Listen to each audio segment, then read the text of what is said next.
Kalau di Islam, makin lu nurut sama yang katanya pencipta dunia, lu bakal makin dikeprek masalah. Bakal tambah banyak masalahnya. Bahkan Al-Quran sendiri ngomong kayak gitu. Contoh ya, Quran surat 29 Al-Ankabut ayat kedua. Hasiban nasu ayusroku ayakulu amanna wahum la yuftanun. Kalau bahasa kitanya, jangan lu ngaku udah beriman, terus gak akan diuji gitu. Malah digituin. Jadi waktu lu berhenti itu, setelah banyak pemikiran itu, lu dapat banyak masalah. Lu banyak masalah. Dan nggak sedikit ya ayat tentang itu. Tapi akhirnya memang berkesimpulan bahwa di ayat yang lain kan bahkan sampai ditanya, jangan kalian ngaku bisa ke surga sebelum kalian diuji sebagaimana orang-orang terdahulu. Orang-orang terdahulu itu orang-orang yang justru lebih taat daripada kita, para nabi, para orang yang berbuat baik. Sampai mereka juga nanya, kapan ini masalah selesai? Kapan pertolongan Allah?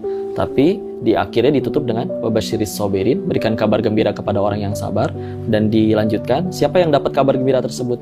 Orang yang mengucap setiap kali ada masalah, inna lillahi wa inna ilaihi raji'un. Intinya adalah kami milik Allah dan segalanya akan kembali kepadanya. Dalam artian gini, berarti penderitaan manusia itu diawali ketika merasa memiliki hartaku, jabatanku, karirku, udah kupupuk bertahun-tahun segala macam. Enggak bro, titipan. Buktinya ada orang yang udah dapat itu semua bahagia nggak? Cerita. Enggak. Justru itulah cara Islam ngebahagiain orang. Karena pencipta lu tahu bahwa makin lu ngejar itu, lu makin gak bisa bahagia. Makanya ketika akhirnya kita nurut sama pencipta dunia itu, lu makin digeprek sama masalah, dalam artian lu berusaha dicabut dari semua kemelekatan itu.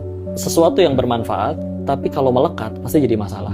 Mikrofon misalkan, kalau nggak pakai itu satu masjid nggak akan kedengeran. Tapi kalau itu nempel sama tangan lu cebok susah, lu makan susah.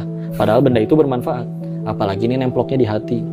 Jadi justru cara untuk bahagia yang Islam ajarin adalah, ya Islam dari kata aslama, yuslimu, lepas, berserah. Di hati itu udah nggak ada apa-apa, tinggal pencipta doang. Jadi akhirnya makin lepas dari itu semua, ya akhirnya lihat para orang-orang soleh terdahulu yang kayak hidupnya, kok solehnya sesoleh itu, dosa terampuni, atau bahkan tidak ada, tapi masalahnya lebih berat daripada kita, udah gitu tetap baik sama orang-orang. Kok bisa manusia tuh sampai di tingkatan kayak gitu?